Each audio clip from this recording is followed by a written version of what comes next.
Hello, welcome to another beautiful tutorial from Biddies Fashion Academy. Today we'll be using our basic dartless pattern like we've been using to create this beautiful and simple top. Let's go right into the tutorial. So we are on the table right now, and here are all the things we'll be needing to use for our pattern. Before we go into the tutorial proper, please, if you have not subscribed to this channel, you need to do so right now, because there are many juicy classes we'll be learning, juicy things you'll be learning on this channel. So please subscribe to this channel, share the video to everyone you know that needs this tutorial, especially those that are beginners. So here is my basic dartless pattern. The basic dartless pattern we used for our last project. On this pattern, I've changed the pattern a little bit because I expanded the measurements. I added a bit of allowance, a shift allowance to all my measurements.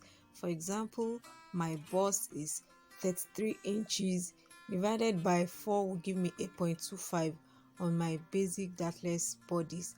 But on these bodies, I think I have 10 inches for my bust. I've added, I think, 2 inches or 1.5 inches shift allowance to the bust, waist and hem. So the pattern already has its shift allowance, so it's very perfect for this tutorial that we are doing today. So I placed my fabric on fold. For this top, I'm making two pieces, one for myself and one for a dear friend. So I folded my fabric into two. I actually folded into four, so that I will be cutting the two as one, since we both use same measurements. So my fabric is on my pattern is on my fabric. Sorry, I slanted the shoulder because it's going to be a kimono top, so I'm going to be extending the shoulder a little bit so that I can add my sleeve to the pattern. So I slanted the shoulder and I measured the my bicep, the fullest part of my arm, where my sleeve is going to get to. I measured 6 inches, and that's what I marked there on my fabric. I realized it was going to be short, so I added a little bit of extension. That's like 2 inches I'm adding to the extension, so that my sleeve will be a little bit longer. And I connected. That connection line is just 6 inches, and I added my allowances to it, so I have 7 inches on that line. So I'm just connecting the sides of my pattern to the sleeve. I realized the curve was not too nice, so I used my armhole curve to join, and you see the curve is better. I hope you can see my chalk is a little bit light on the fabric. That is all I did on this front pattern of this fabric, and I cut out. Remember, I told you my shift allowance and my sewing allowance is already on my pattern. So if you don't have your shift allowance on your pattern yet, you can just add to your pattern already.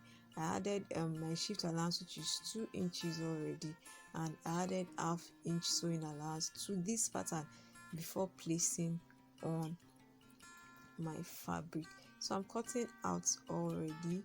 I've cut out, can you see that? I've cut out my fabric already, and you see what I have now when I remove my front pattern. Can you see that? That is what I have for both front fabrics. Remember, I said I'm making for two people, so that's why you can see two pieces of front fabrics on my table. I'm working with the front pattern first before I go on to the back. So now I remembered I needed to curve the edge of the blouse. I don't like how the edge at the bottom is sharp, so I need to curve that sharp edge to give it a nice look and a nice finish. So I'm using my armhole curve to create that curve. Now can you see that? it depends on what you want. This thing just actually depends on your preference. Can you see that? So it depends on what you want. This doesn't affect the length of your fabric. It's just going to give it a nice curve at the end. So I've actually done that. So now what we'll be doing next, remember there is a slit in front of the top. I'll be measuring the amount of slits I want. This also depends on preference. I think I used 4 or 4.5 inches here, and I slit it open. I'm going to do same for the other uh, fabric, since I'm making for 2 people, but I did that off camera. So next thing now is I'll be creating a facing for the necklines. Remember, the facing is just to turn in the necklines and to give the top a nice finishing at the necklines. So like I always say, when it comes to facing, I say it's just like you are cloning your neckline. So that's what I'm doing right now. I place my fabric on another piece of fabric and I traced out the neckline first. I marked to where I want it to get to.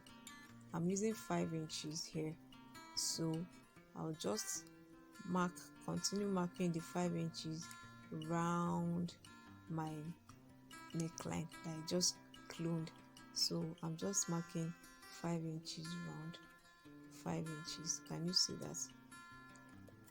I'm marking 5 inches round, and after I finish marking the 5 inches round, I'll just connect and cut out. That's all. That's just it. It's very simple. This project is very simple. In fact, if you are fast enough, within 30 to 45 minutes you are done with this project. So I have my 2 facings here. Remember, I'm making for 2 people, myself and a friend. So for this facing, I'm going to need to fuse them with fusible interface so that they will have enough weight to turn the neckline and give it a nice finish. So this is the fusible interface I'll be using. Use any one you have available, whether woven or paper. So I've actually cut it and fused on the facing. So this is what it's going to look like. I'm supposed to slit the facing open to, just like I did for the front neckline on the actual fabric. So that's what I'm marking now. I'm slitting it open. Can you see that? So that's what our neckline and that's what our facing looks like. So when I want to sew now, I'll just place just exactly like I placed the good face on the good face, and I sew on the wrong side. I'm sewing on 1/2 inch. I'm pinning my facing to secure it to the main fabric so that when I'm sewing it doesn't shift. So I'll be sewing on 1/2 inch round the neckline. I'll be sewing on 1/2 inch round the neckline, like so. Yes, like so.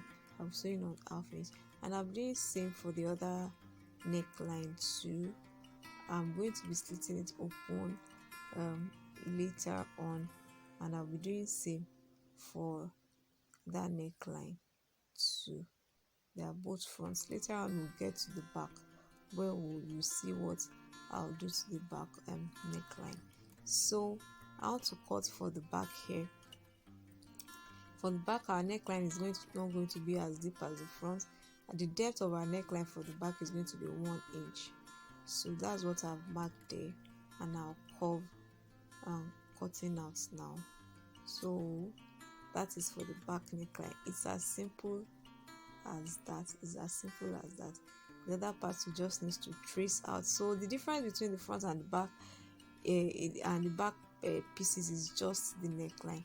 I've created the facing for the back. I've fused with my fusible interface, and I'll be joining to the neckline too, like so. I'll just join on 1/2 inch. That's all. So I'm going to the same machine to do that now.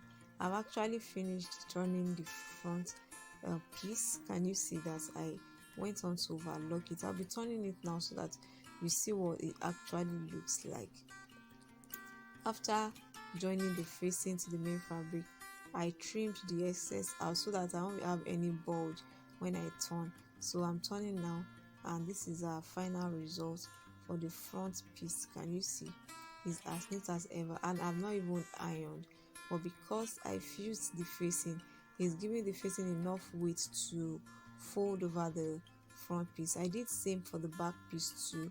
I joined and I trimmed off the excess sewing allowance, and here is what we have for the back. Can you see that? So the next thing we'll do now is just to join a front and back pieces. We'll be joining a front and back pieces together. This project is as simple as ever. So please, if you have not subscribed to this channel, please do so. Press the notification bell below so that when any new video comes up, you'll be the first that will be notified. So going back to our tutorial, I'll just be joining on the sides on 1/2 inch. This is how I'm going to join the shoulder. I'm just going to place the two facings together at the center. I'll pin it's facing together, and I'm going to sew on 1/2 inch. I'm doing same for the other side too, like so. Align my stitches so that it looks perfect. So, and I'm going to be sewing the sides on 1/2 inch. So we'll go to the sewing machine, but before I joined the sides, after joining the shoulder, I hemmed the sleeve before joining the side. Please take note of that. I hemmed the sleeve before joining the side, and I went on to overlock all the insides after joining all the sides. Now on this you can see that I've overlocked all the inside. Now I just have to hem the edge of my blouses, and voila, it's ready. Can you see that? Can you see? So next thing I'll do now is just to go on to the sewing machine and hem the edge, and that's all.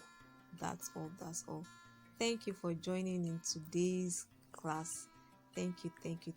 Please remember to press the notification bell below so that when any new tutorial comes up, you'll be the first to be notified. And you see the finished look is so beautiful. Thanks for joining in. See you in another tutorial. Bye.